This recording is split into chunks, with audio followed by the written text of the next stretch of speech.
দেবীর অক্ষয় কৃপা কলাপে সপ্তলোক আনন্দিত।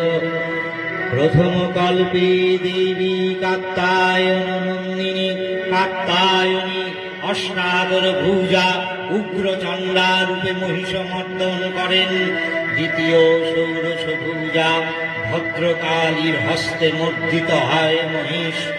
আর তৃতীয় বর্তমান কল্পে দশভুজা দুর্গা রূপে মহাদেবী সুসজ্জিতা মহিষমর্দিনী।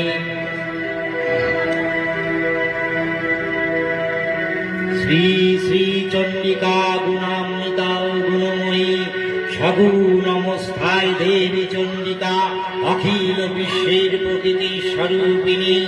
তিনি পরিণামিনী নিত্যা নির্গুণ চৈতন্য, যে সৃষ্টি প্রক্রিয়ায় যে শক্তির মধ্যে দিয়ে ক্রিয়াশীল রূপে অভিব্যক্ত হন, সেই শক্তি বাক অথবা সরস্বতী। তাঁর স্মৃতিকাল রচিত শক্তির নাম শ্রী বা শক্তি। আবার সংহার কালে তাঁর যে শক্তির ক্রিয়াদৃষ্ট হয় তাই রুদ্রাণী দুর্গা। একাধারে ত্রিমূর্তির আরাধনায় বসন্ত উৎসব।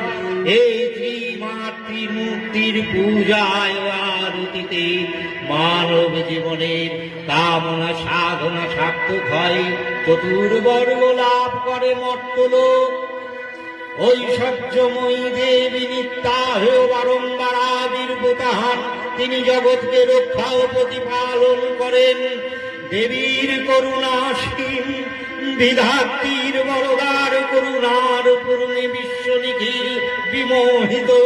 অমৃত রস বরসিনী দেবী দুর্গার অমল রূপের গীতি সুষমা প্রতিভাত ধরিত্রীর ধ্যান গরিম।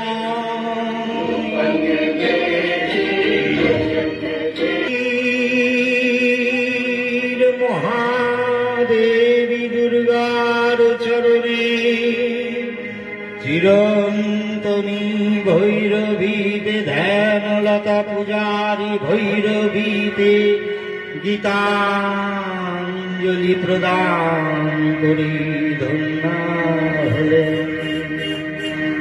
আজিতবার